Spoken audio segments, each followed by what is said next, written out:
Hey there, it's Andrea here. I hope you're doing amazing. Happy Friday. I just wanted to pop on really quick because we're so excited because I have my book is on a Kindle countdown right now. And so I just wanted to share it with you because I know it's a wonderful resource and we would love to have you pick up your copy, and it's next to nothing right now on Kindle. It's only $2.99.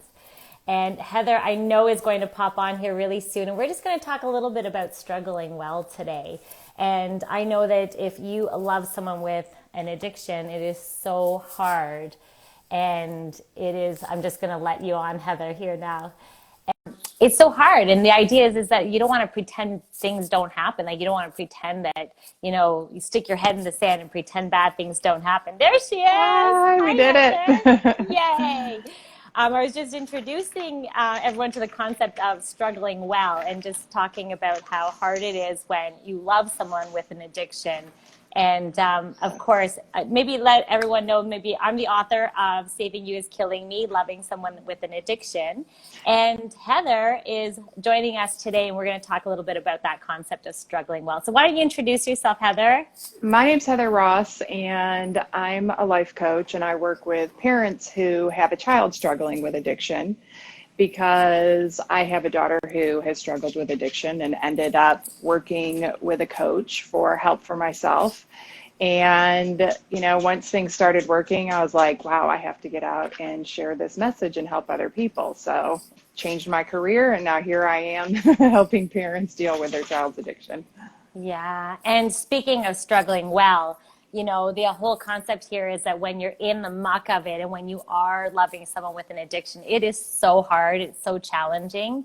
And Yes. and you and I both, that's what we've done. We've kind of shifted the perspective on it and made it so that we can not only now be of service to other people because of what we've been through, we can help people as well with some resiliency and coping strategies as well to help them navigate how crazy it is when you actually do love someone with an addiction. Yeah, So, because the next thing you know, the addiction is taking over your life too. So we have to have some strategies to get through it ourselves. yeah. Oh my gosh. Yes, we definitely need strategies. So, what was the biggest struggle that you faced, or are facing actually as well right now with loving someone with an addiction?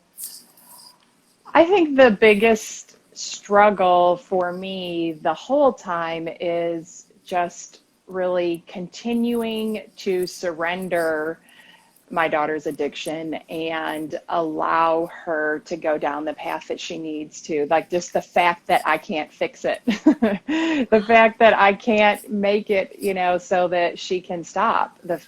So really just like, I have a God box. I wrote it down and put it in the God box again this morning, because I have to keep surrendering it, or I will be trying to control it. And as we know, like, we didn't cause it, we can't control it, we can't cure it, unfortunately. And Yes, it's almost like, you know what, it's like stepping back and, with love, of course, loving from a distance, so to speak. Um, absolutely.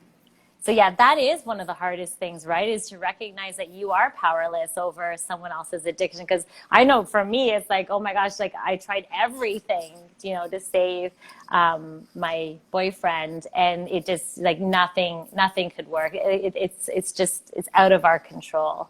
So that was the biggest struggle for you. It has been the biggest struggle, and I know it is for a lot of other people as well. Yeah, and then really the other part of that is turning things around and focusing on myself instead of her, like not giving into spending all of my time trying to fix her, and turn that lens around and focus on myself and let go of really, even the judgment is so huge, like letting go of the judgment of her addiction, letting go of the judgment of myself as a mom for not being able to help my daughter, letting go of the judgment of her not being ready to stop. I mean, it just causes so much more pain. And I try to replace that with compassion for myself, for her, for, how hard it is to quit. I can't even imagine having to face that myself.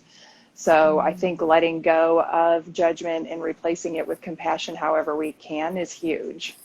Yeah, and you raised something so big right there, and that is one of the major elements that's in my book is this idea of self-compassion. And it's basically exactly what you're saying, like turning that same care and kind regard that you would give someone who is struggling in life. Like, maybe you see someone upset, you offer them soothing, and you offer them calmness, and you offer them care and understanding and giving them permission to feel.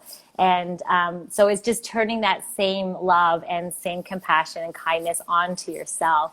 Because you know what the reality is that because we don't have control over that, what we do have control over though is, this idea of self-compassion and turning that onto ourselves, because it's so important, right? So Yes. giving yourself that permission to be human and permission to feel. So Yes. that is the whole concept that we talk about, to take back your power, is to understand that, you know what, the struggle is real. The reality Yes. is that, you know what, life isn't going to be perfect, and it's going to throw curveballs at us, and we don't want to pretend, we pretend bad things don't happen. So the Yes. concept of struggling well, and it's from Ken Falke's book, Struggle Well. That's where Hmm. I kind of got the term. Is that appreciation that, bad things are going to happen. And when you do love someone with an addiction, there are so many challenging elements to that. And so Yes. this idea is just shifting the lens a little bit so that you can see struggle as an opportunity for growth and for learning and for discovery, as well as, opportunities to, meet new people in support groups, or opportunities to connect with other people like you and I connected through all of this as well. Yes. So really interesting. So how did you take back your power and were able to struggle well? The big thing was really, I think, was letting go of, um, I was in denial. So for the longest time, no matter what my daughter did, I saw her through the lens of who she was before she started using. And so I kept trying to, look at everything that way and think that it would eventually blow over. And it didn't, of course, right? It just kept getting worse. And so I had to really come to grips with the reality of the situation and what was happening so that I could just really face it and start to, okay, like, this is really where we're at. We're not going back. She is in full blown addiction, and the things that I am doing are not helping. And in most cases, the things I am doing are making things worse. So being willing to just stop everything that I was doing and take a whole new look at the situation, like, what can I do that can help? And the hard answer to that was focus on myself. Like, that's, I think, the hardest thing for us to realize is the most important thing that we can do is focus on taking care of ourselves and save ourselves. And then we're able to be in a much stronger position to support and love somebody because we don't have all that resentment. We're not trying to, and they're not resenting us for trying to fix them all day, every day. Like, focusing on me and realizing, okay, this is where I'm at. How can I work with it instead of constantly against it? Yeah, that's so beautiful. And what comes to mind for me is that expression that we talked about, is that, put your oxygen mask on first, Yes. right? Because you can't pour from an empty cup, that expression we use often. And that's what happens, is you become so incredibly depleted, exhausted, and putting all your effort and focus on another person, and trying to, do everything that you can, that sometimes you really do lose yourself and forget yourself. So taking back your power for you sounds like it was a mixture of self-compassion and really just honoring that you need to shift the focus on you, or else, you're drowning. Yes, absolutely. So what would you recommend to someone who, is loving someone with an addiction? For, in your case, it's your daughter. What advice would you give? I know you're a life coach as well, and you really do support a lot of people that are struggling with loving someone with an addiction. So what advice would you give to people that are in So that situation? I would say no matter who you're dealing with that you love that's dealing with addiction, it doesn't necessarily have to be a child that everything that I'm sharing can be applied across the board. So just try to focus on how it can help you and not that it won't, because I'm talking about my daughter if you love somebody else. But I would say that the biggest thing is educating yourself about addiction. I didn't fully understand it. I had beliefs about it, like that if I raised my daughter the right way, she wouldn't struggle with addiction. And those beliefs were painful. And I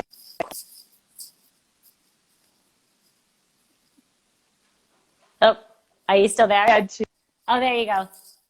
Your audio is going in beliefs. and out, Heather. Yeah, your audio is going in and out. So yeah, educating yourself, exactly what you were just saying, is one of the keys to being able to quote unquote struggle well, is to get as much information as you Yes. can around the subject matter, because that really does empower you and allows for a lot of reflection Yeah. as well. And that's that's one of the components of being able to struggle well, is that education piece. Okay, sounds like your mic is back. Yes. Somebody was Yay. calling and I didn't know how to stop it. So Ah. that is, yeah. So going from, like, I had to change my beliefs about addiction. I had to choose beliefs that served me, and I had to understand addiction in order to do that. And so that's a big piece of it. And another one is really living the life that we want our loved one to live. Like, are we doing the things for ourselves that we want them to do for themselves? And for me, the answer was like, no, I wasn't doing any of those things that I was asking my daughter to do. And so I started taking my own advice, and I have some non-negotiables that I take care of myself every day, to make sure that I have that minimum baseline so I'm able to show up in my own life. And then the third thing that I would suggest is boundaries. I know that it's hard, but if you really understand them, they can actually bring you closer to somebody. And that's what it did for me. It really actually helped repair my relationship with my daughter, because I had clear boundaries that we both understood, and I wasn't like waffling back and forth all the time on what I was willing to do or what I wasn't willing to do, and what, not having, again, resentment because I was doing things that I didn't want to. Yeah, well, you raised such a good point there. And the whole theme today, what we're talking about a little bit, is of all the concept of struggling well. And one of the other pieces of the ability to struggle well is this idea of self-regulation and taking care of yourself. And I love that you bring that up, and that's one of the elements that helped you what helps you in your situation with your daughter too, is taking care of yourself and self-regulation. The other piece of struggling well too is self-respect. So it's Yes. creating these boundaries and know what you value, and knowing when your boundaries are crossed, right, and having the ability to set some of these boundaries, which is so easy to say. And so, as an outsider, and like, I'm going to set this boundary, right? But when it gets crossed, when you love someone with an addiction, it's very easy for those boundaries to become blurry and crossed and hard to enforce. So that's amazing. So you really did encompass a lot of these elements of being able to struggle well. The other thing that comes up for me too, that really worked for me, is this idea of disclosure, or this element of being able to talk to people, joining Yes. groups, not feeling like you're alone. I felt so alone for so long, and I struggled by myself. And then finally I started needing to open up to people, and to people in groups and support groups and friends and family. And because it's so important to not feel like you're alone. So when you are struggling, one of the elements in order to struggle well is not to, put on a brave face and show up all day. And Yes. like, I remember teaching fitness classes, and like, if they only knew I was up all night worried about where the heck my boyfriend was all night. Right. And so the idea here is to talk to people, and it's disclosure, and hearing yourself talk too is really important too. And recognizing sometimes, because when you're in it and you're being, gaslit and manipulated and all those things that come along with loving someone with an addiction, it helps you bounce things off other people as well, right? And Yeah. maybe like, what, that isn't good, or like, do you realize, like, that's not healthy? It's like sometimes like, oh yeah, okay, thanks for validating that. So I do love that you brought up that piece too. And that is one of the elements of, connections, connecting to other people and reaching out so you don't feel alone. Yeah, I totally agree. And I was hiding in shame. I hid it for a long time, what was happening in my house. Nobody, like just very few people knew. But my daughter ran away, and because she was a teenager at the time, she was like 15. But that set me free because I had to tell people to to ask for help. And then it opened up the floodgates of support. I was afraid of being judged, but I got the opposite of that. I got a lot of support. And then that's really what opened me up to healing and being able to make changes in my life. And so I know that people really struggle with shame. I think it's so important that you brought that up, but just even being around people who understand what you're going through is so important. It's so validating because you start to feel kind of crazy, for what you're going through and nobody else is. And it feels really good to just be around people who understand. Yeah, and it's so necessary because sometimes you really do need that support, and you can try and put on that brave face, and like we're talking about struggling well here, and the idea is sometimes that the idea is like, oh, be positive, or you have all this things that you can do, but the reality is that the reality is the reality's there, so you Yeah. can't pretend that it's not happening.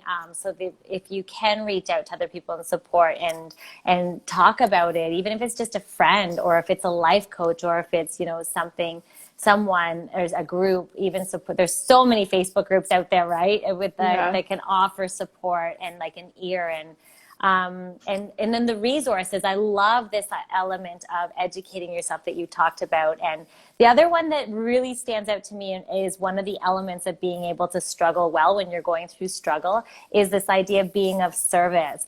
Because what Mm-hmm. happens is when you're helping other people and when you're being of service to other people and other people like that might be going through something very similar, it really does enhance our well-being. And Yeah. science has actually shown that when we are being of service to other people and helping, that act of kindness and that is really, really important for our feeling of worth and our well-being as well. Yeah, I totally agree because I can be having the absolute worst day and I go to get on a call with a client and I just forget it all immediately.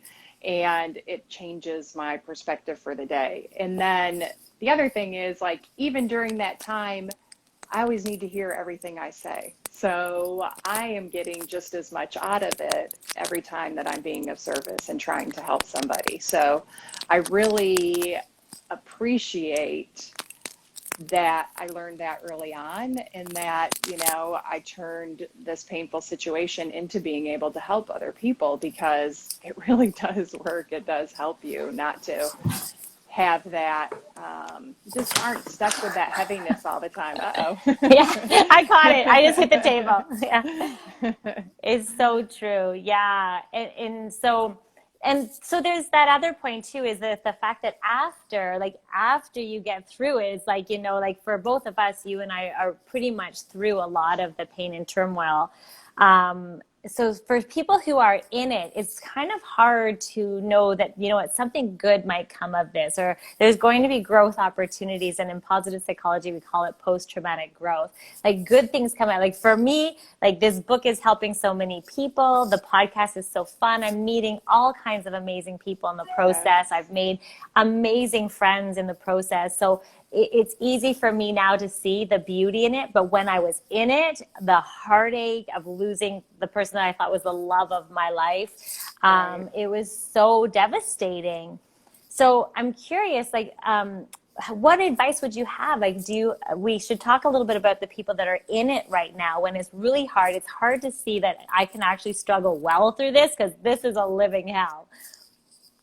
So I would say like when you're in it, the hardest thing is feeling like it's going to be this way forever and nothing is ever going to change. And there is no way that you ever can feel better. But I just want you to know that it is possible to feel better, that you focusing on yourself and you making changes in your own life really can change the whole situation.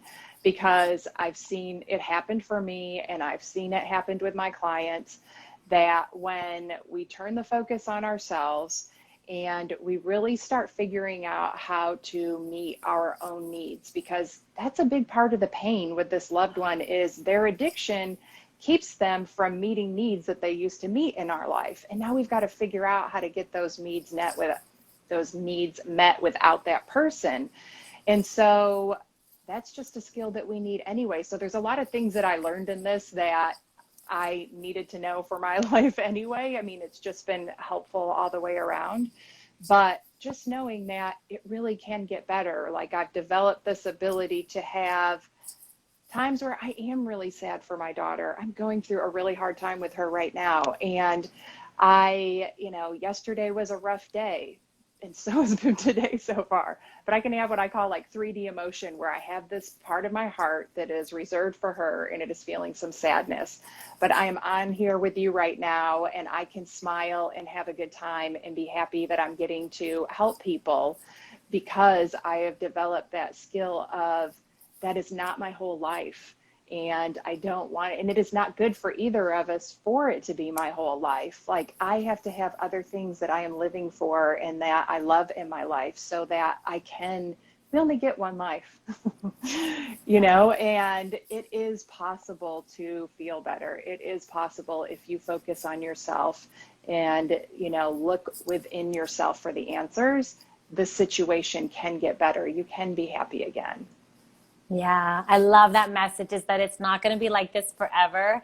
And the reality is that also it's really about finding the courage to focus on you, so that you can put your life back together, and finding new ways to get your needs met, or new ways to do, things that are going to take care of you. And there's that piece of struggling well is self-regulation. It's like having good habits, going out for nice walks in nature, and removing yourself from sometimes that pressure and stress that comes around from loving someone with an addiction. And I remember even like I had to go for a walk and like literally like put myself in mindfulness into the present moment. Mm-hmm. And in positive psychology, it's called real-time resilience. It's like, what can I do right now to calm my nervous system, to help me, because I am not doing well right now in this moment. And so, and the idea is that, you got to tap into those resources and remember, like, what is it that makes you feel better?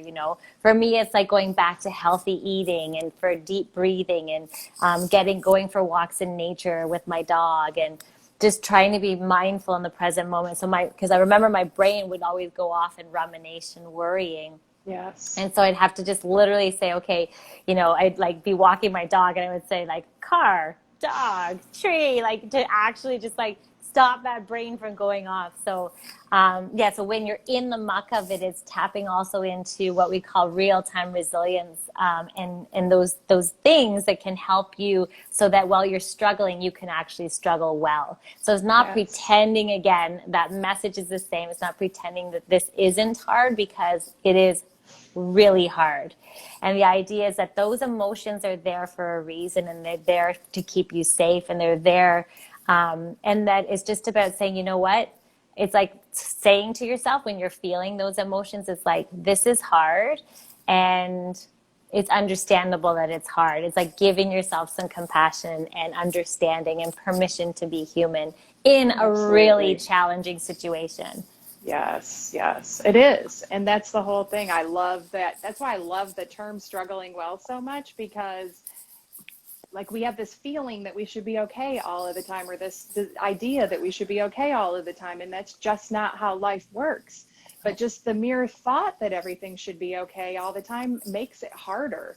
Of course we're going to struggle. Of course we're going to face hard times, but we can do it well. Like, we can really show up in a difficult situation and make the best of it. And then also see that there could be eventually, there can be lots of growth from it.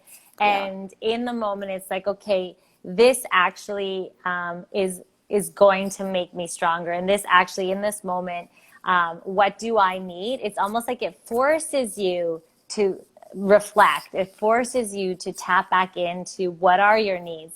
And I remember this is one tool that I used almost every morning when I was in the muck of things, in the quicksand, on the roller coaster, on the merry-go-round. Yes. I would lie in my bed and I would be like, I would wake up and I'd say, okay, what am I feeling? What am I needing? What am I wanting? And just quieting my mind and turning in and asking those questions was so powerful, because it's like I'm feeling, and you would really hear what it is that you're feeling and just honor it. And I feel it in my body in this place. And it's like giving yourself that permission to have emotions, and that, it makes sense that I'm feeling that way. Okay, so what am I needing? So then I knew that Andrea, and it's so funny because I remember talking to my friend one time. I'm like, I'm exhausted. Yes. And her answer was like, so rest. It's like, oh my gosh, it's like, okay. So then it's like, the idea is just like, I love that self-regulation is one of the keys to struggling well. And and so that morning check-in seems to work really well too. It's like, okay, it's like, oh, I'm needing, you know what I need? I need to really drink more water today, or I need to just take time where maybe I need to call that friend, or maybe I need to take the kids to the park and just sit at the park and enjoy the sunshine for a little bit. Yes. It's really amazing. What do I want? It's like because the needs go sometimes to the person that we love with an addiction. It's like we consider them all the time. It's like you almost forget what it is that you might want, so You're not even thinking about it ever. Isn't that funny? Yes. Yeah. Well, this has been such a great conversation, and thank really you. does. I am so grateful for you being here and doing a live. I know there's a degree of pressure doing lives, but and so I really am so grateful. And where can people reach you? I will obviously, maybe I'll include things in the comments, and if people want to reach out to you and follow you, where can they reach you? I'm at Heather Russ Coaching on Instagram and Facebook, and I have a podcast called Living with Addiction. So those are the easiest ways to find me. Yeah, and Heather was actually on the Saving You is Killing Me podcast as well. I was so grateful for you there. Yeah, too. And such great insights. Yeah, and that was a great episode. Like, you were on my podcast too. It's like one of my top listened to episodes. So I think it came out really good. Yeah. Oh, that's wonderful. And of course, right now, my book too is on a Kindle countdown, and it's just for this weekend. It's only $2.99. So I'm hoping that, you tap into the resources that are in that book, because it's not about the addicted loved one in our life. Actually, it's all about taking back our power so we can, have the courage to put our life back together just by focusing on ourselves.